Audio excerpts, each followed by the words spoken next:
All right, guys, let me go ahead and get this out the way here. This is DJ Wolf Live here. I got to talk about this. Today, September 10th, 2021, would have been my father's 79th birthday. And although my day today was productive, I had thought about him often today, man. I thought about the things that we did, father and son, that were good. And I thought about some things that I had to deal with him that wasn't so great. I don't really want to get into specifics about it. He wasn't perfect, but he was my father, and that's all that mattered to me at that point. And that's all that matters to me now. Because I could go on and say, well, he was this, he was that, he didn't do this, blah, blah, we could have been doing, but he just, I could go on and on. I could literally go on and on about a lot of things. But I choose not to. On that day that he passed away, I was like, you know what? But I had already long before he passed away. And there's no point in me dwelling on old stuff. Particularly something that I can no longer at that point fix anyway. Or turn back the hand. Sometimes in certain things, in certain situations, you have to learn to give it up. Sometimes you do. And I've sort of learned to do that. There's still certain things in my life growing up that still kind of haunts me a little bit. I try to keep it to myself most of the time. Because some of it was so painful, man, I couldn't even talk about it. Not even in social media, period. Not even on this podcast. Maybe one day I'll write a book about it. One day. But right now I choose not to talk about it. I will say this. A lot of things and a lot of people, and I kind of told some of this in part at my dad's memorial 2 years ago, that he wasn't perfect, but I learned a lot. I may not always agree with everything that he said or even did, but I learned about the things that I needed to do for myself, and I learned to develop my own style of my own being. In other words, I was trying to be like him at one time, but I had to learn to be myself. In other words, I had to be a 2.0 from the 1.5. I kind of told my son the same thing about him wanting to be like me at one time, and I said, no, be the 2.0. Be the improved version of what I could have been. And I think I consider myself the 2.0 what my dad could have been. So I actually learned from my experience being raised by my dad. A lot of people didn't have that experience to ever be raised by their fathers. And that's the one thing that I appreciate of him, being that he was there for me. Regardless of some of his shortcomings. He wasn't perfect. He was my father. My father raised me. My father was there as a protector and, help us thrive and survive. Despite shortcomings. It happened. And you have to sometimes in life as well as learn about how people live and how you live with them. That's how you develop the tolerance of patience from people who are not so tolerant all the time. I did.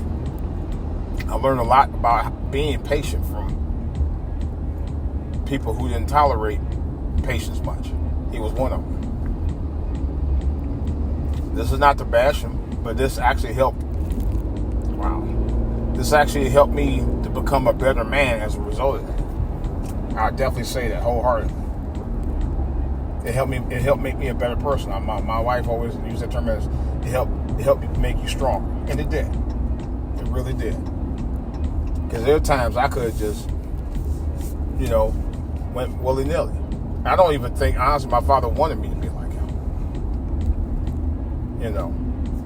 And I'm not going to go into too much detail about why I say that, but I will say that I think that he himself wanted me to be a better 2.0 than a 1.5. He saw the shortcomings in himself at some point, and even though I got some negative vibes from him about some of my dealings with him as a son to a father,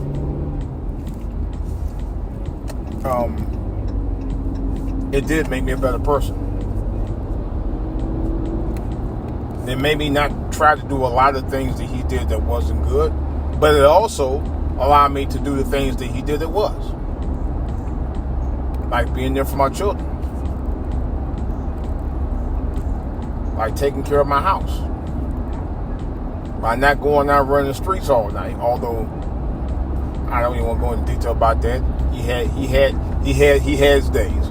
But I don't go into detail about it. I'm talking about the good stuff.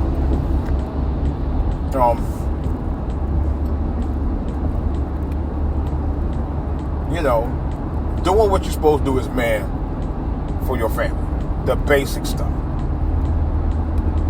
I don't think I would have ever learned that basic stuff from my father if he wasn't the kind of man that he was. And I'm being very, very serious about this.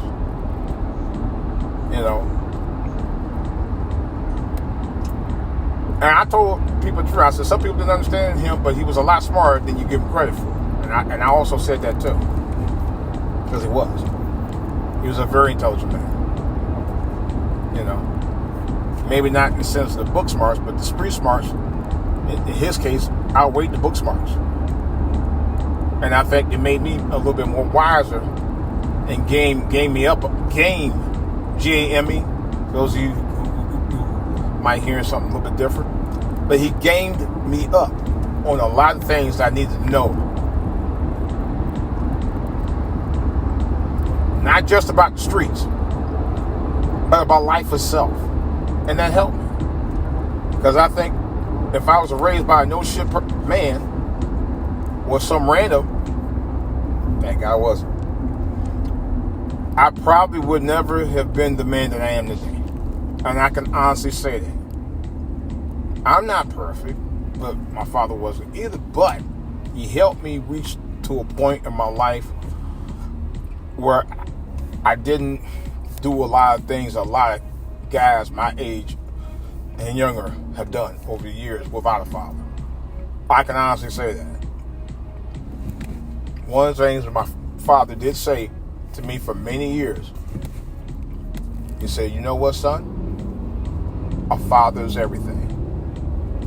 Big shout out to Tommy Sotomayor for putting out the A Father is America. I think personally, and I'm going to say this too,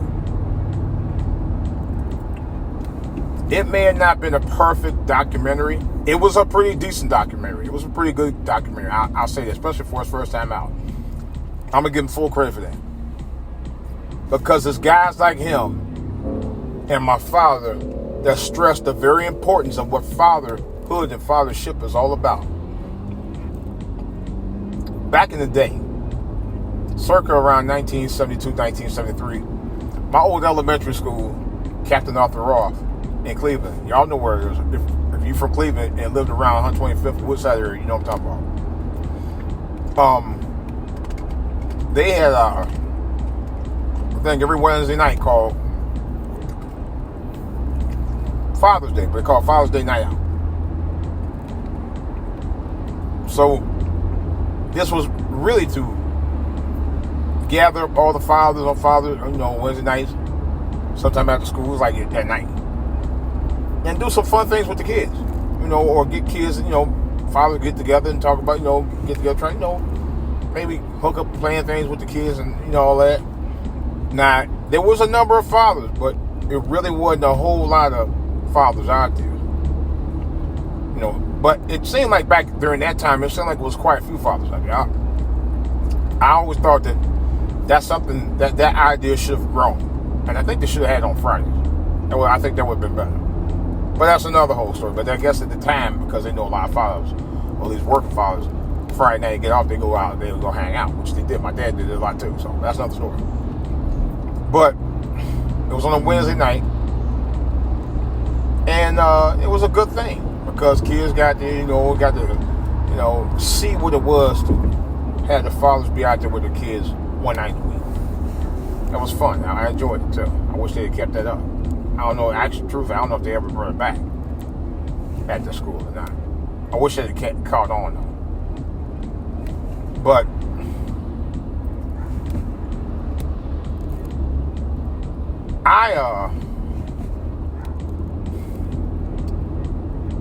I'm not going to front. I really miss talking to my father. And like I said at my dad's memorial, may not agree with everything, but he put me on game on a lot of stuff that I needed to learn about on how to conduct myself and to be a man. Better than anybody I know. Period.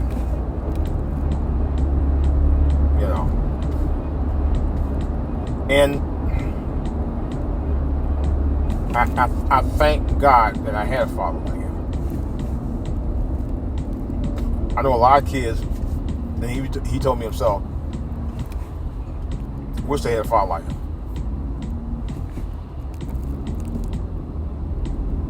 I had a nephew of mine. I ain't gonna say no name, but I will say this on his behalf, and he knew that too. His father was a complete bum. I'm not gonna go into details about why I'm saying it, but I know what the deal was with that. And my nephew told me a few years ago, and he went through a traumatic stuff that was going on in his family. And he was telling me how much, with tears in his eyes, how much he appreciated me showing him how to be a man, what a real man does for kids. Even though he told me he kind of considered me like a surrogate father. That really moved me. It did. Because I know them kids didn't have much. I didn't pay no mind about whether they had it or not. I was going to give it to them because I actually loved hanging around them kids. I really did. And I know the father wasn't shit. But I moved past that. I still treat the father with respect in front of him. Even though I know he wasn't about nothing. Even though I know he never did nothing for me. Because they was telling my nephew something about, he used to bring us bikes and bring us money and stuff and all kind of stuff. And I did. I did out the goodness of my heart, man.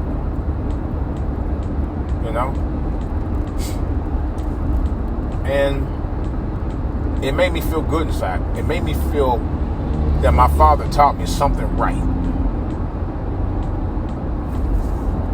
Because I know he did. And like I say, even though I know he wasn't perfect, I know he taught me something right. No question about it. He definitely taught me something right. Real talk. He absolutely taught me something right.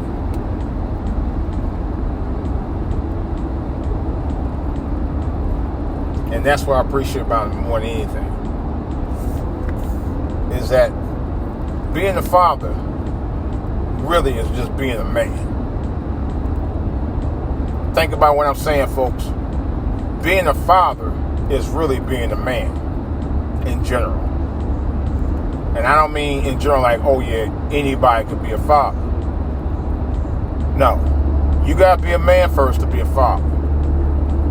Because you got guys out here say they're fathers all the time and ain't about jack squat. I hear it all the time. Yeah, man, I can't even think what he referred to the guy. It was a guy on Facebook a few years ago referred himself as I forgot what he said. It was some weird statement he referred to as baby mamas as fertility queens. His very words. Some asshole. Excuse my French. He did. And he disrespected them women by saying that. So basically, he was saying all the women were good for was just making babies. Do you know those women attacked me verbally because I defended them and I told them how much of a dillweed he was for saying that? Yeah, but that's another whole story. Because them kind of women like guys like him, you know. But like I said, being a father is a man's job. Not a boy's job. Not a girl's job. A man's job. And yes, I said it. I know some people ain't gonna like it. Do I care? No, I don't. I really don't. I don't give a damn. But I'm gonna tell like it is. Because, of course, as you know, my slogan, this is for all to hear, baby. This is for all to hear. And don't care whether you like what I'm saying or not. Only real men are fathers. Because you can call yourself a father and not do the job that you're doing as a man.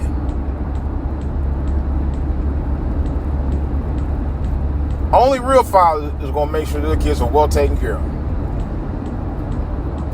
One way or the other way. There's a damn fool right here in the bike.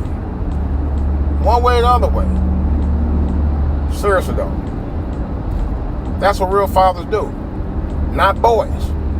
You got boys out here claiming, oh, I got 4, 5, 6, 17 kids. And don't take care of damn one of them. And be flossing all day.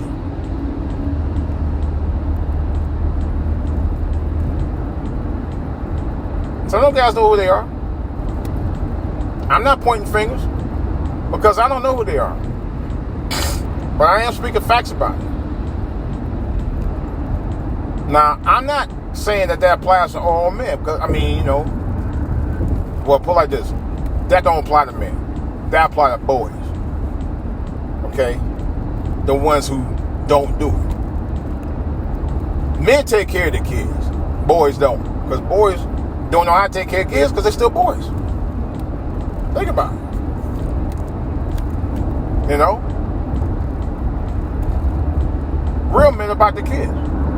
They are. Period. They may not be perfect in every way. And many are like that.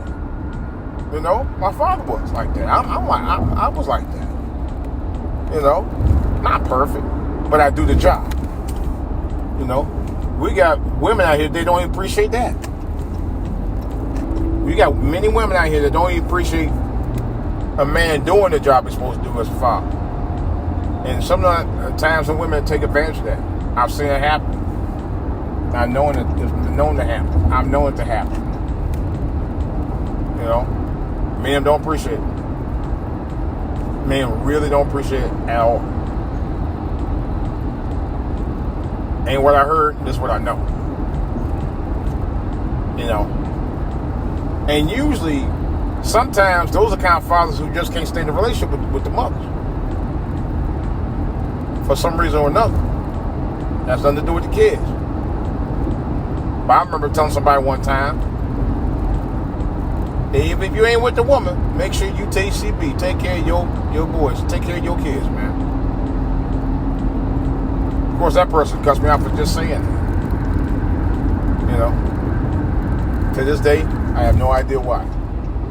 Well, I kind of do, but I just don't want to talk about it on the air.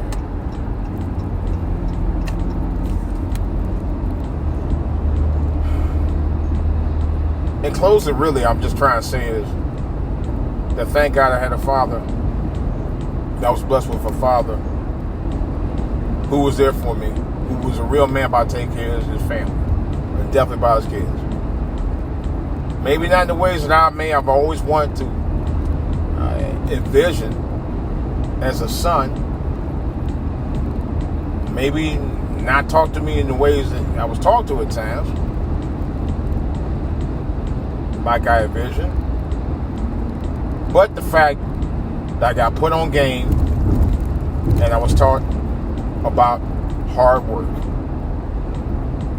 and to stay diligent in it. That's what I thank God for. I love you, man. Rest in peace. It's DJ Wolf. That's all I got. Why these people driving nuts out here today, man? That's all I got. I'm out.